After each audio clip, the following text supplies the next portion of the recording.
আসসালামু আলাইকুম। প্রিয় ভিউয়ার্স কেমন আছেন সবাই? আশা করি সবাই ভালো আছেন এবং সুস্থ আছেন। অনেকদিন পর আপনাদের জন্য একটা লং ভিডিও আনলাম।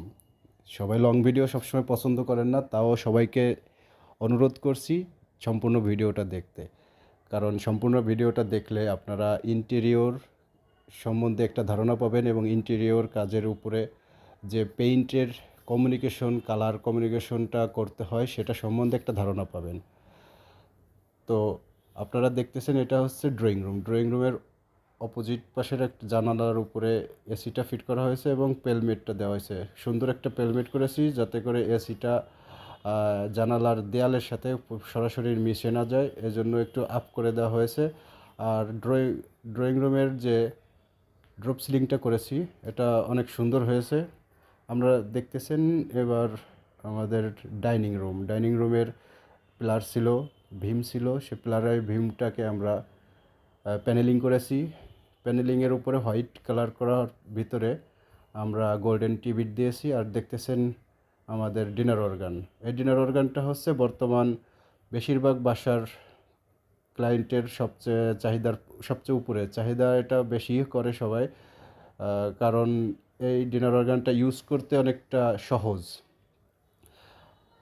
ডিনার অর্গানটা আমরা পাল হোয়াইট করেছি। পাল হোয়াইটের এইচপিএল বোর্ড এবং সাথে প্রোফাইল হ্যান্ডেল। এই পাশে একটা ক্যাবিনেট করেছি আর স্পেসের পাশে ফাঁকা রেখেছি, কারণ একটা ফ্রিজ তো দেখতেই পাচ্ছেন অলরেডি ফ্ল্যাটে চলে আসছে। আর এটা হচ্ছে আমাদের ডাইনিং রুমের বেসিন ইউনিটটার নিচে একটা বক্স করা হয়েছে। উপরের দিকটা তো দেখতেই পাচ্ছেন গোল্ডেন এবং হোয়াইটের কমিউনিকেশনে এবং ব্ল্যাক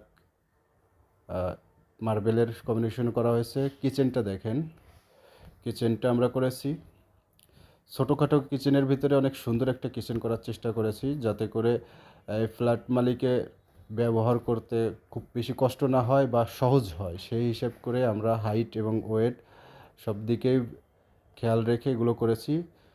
মাঝের যে ক্যাবিনেটগুলো করেছি তাতে আমরা দিয়েছি গ্লাস ডোর, গ্লাস ফ্রেম করে গ্লাস ডোর দিয়েছি, যাতে করে যে মালামালগুলো থাকে সেই মালামালগুলো সহজে ব্যবহার করা যায় এবং দেখা যায়। নিচের দিকটা দেখতেই পাচ্ছেন হাইটটা এমনভাবে রেখেছি যাতে করে যে রান্না করবে তার দাঁড়াতে বা উঁচু হইতে না হয় বা নিচু হইতে না হয়, সেদিকে খেয়াল রেখে এটা করা হয়েছে। আর সিঙ্ক ইউনিটটা দেখেন, দুই ইউনিটের সিঙ্ক এবং উপরে আরও একটা কল বসবে এখানে। আপনারা দেখলেন আমাদের কাজটা কেমন লাগলো। যদি ভালো লাগে অবশ্যই একটা লাইক, কমেন্ট, শেয়ার করবেন এবং সাবস্ক্রাইব